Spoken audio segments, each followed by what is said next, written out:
The Sahel today stands on the edge of a precipice, caught in a storm of uncertainty that grows more dangerous by the day. Across the region, a chain of coups has unseated governments, international forces are departing, and the security framework that once seemed unshakable is collapsing. This vast stretch of land, once described as the front line of global counterterrorism, is now better understood as a fragile zone of shifting power and deepening instability. Yet, amidst all this turmoil, one question echoes louder than the gunfire and political speeches. Why is ECOWAS, the Economic Community of West African States, so quiet? This is the very organization that built its reputation on decisive action, yet today its silence raises troubling possibilities. The implications of this absence are not limited to the Sahel alone. They ripple across West Africa and threaten to redraw the map of power in ways that could last for generations. The question becomes even more pressing when we remember ECOWAS's past. This is not an organization without a history of bold interventions. When Liberia was consumed by civil war in the 1990s, it was ECOWAS that sent in troops under the ECOMOG mission, carving out humanitarian corridors and forcing warring factions to the table.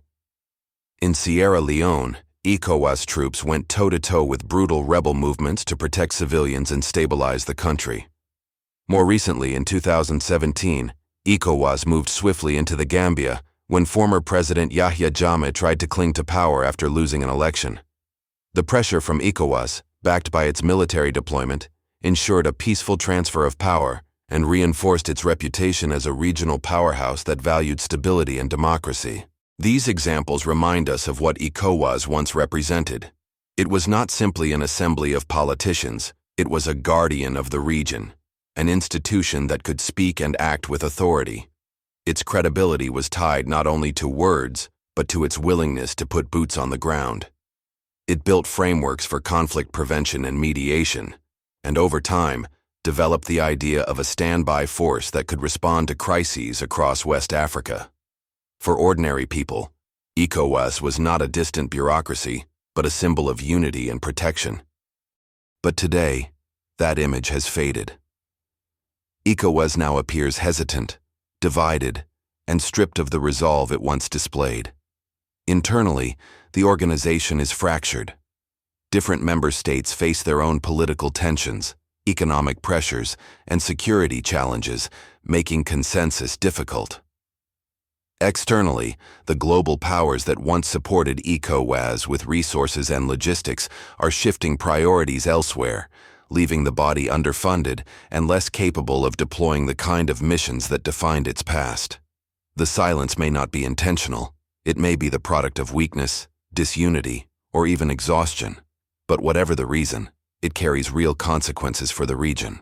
At the heart of this paralysis is the fact that the Sahel has changed.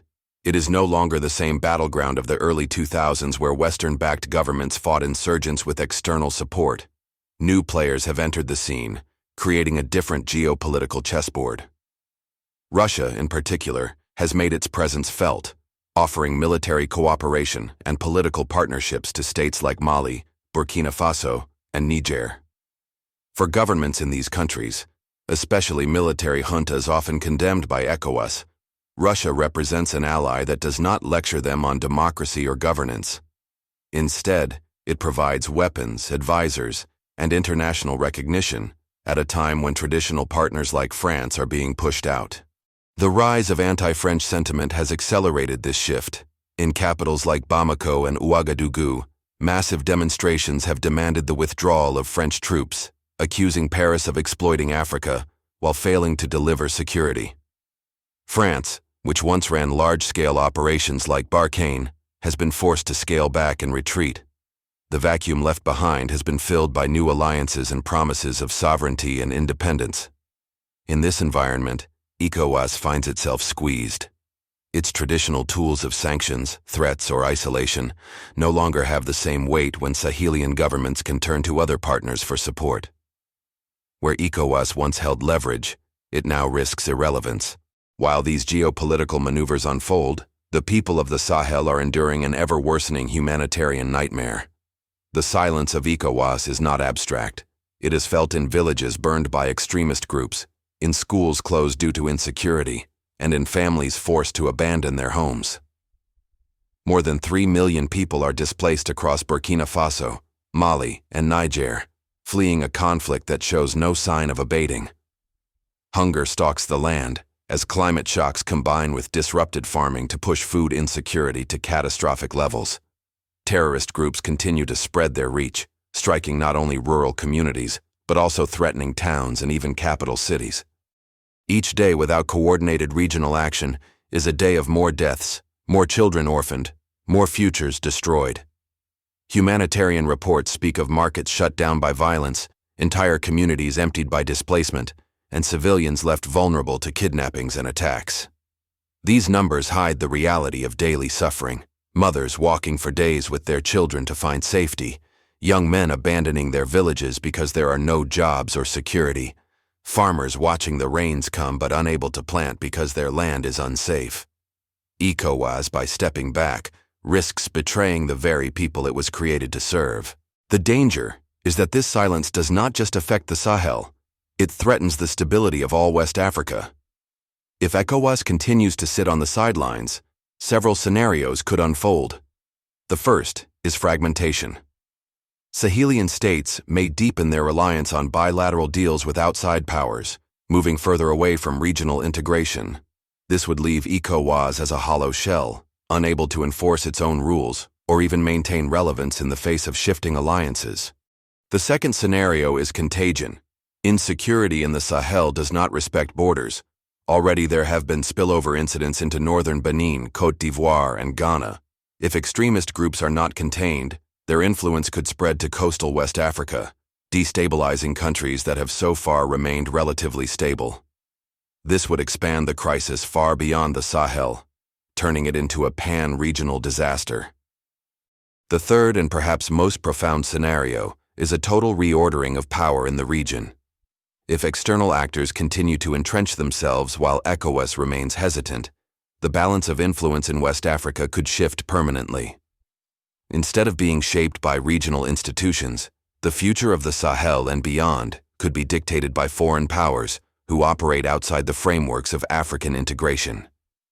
This would not only weaken ECOWAS, but also undermine the broader vision of African unity and self-determination.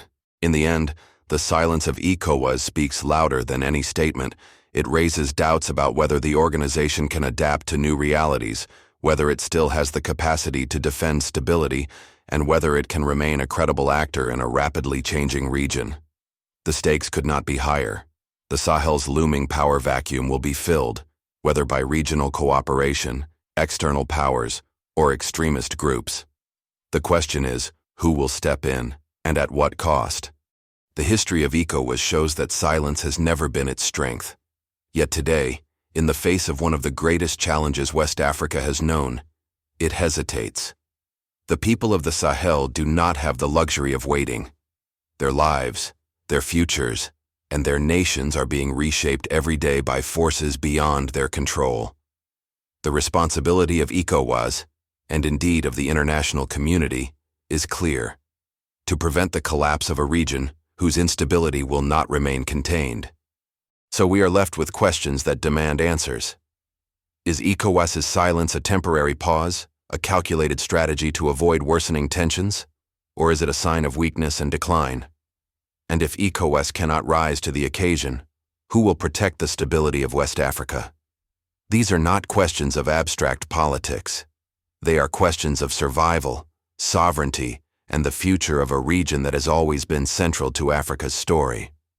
The silence of ECOWAS is itself an answer, but whether that answer leads to resilience or collapse, history will decide.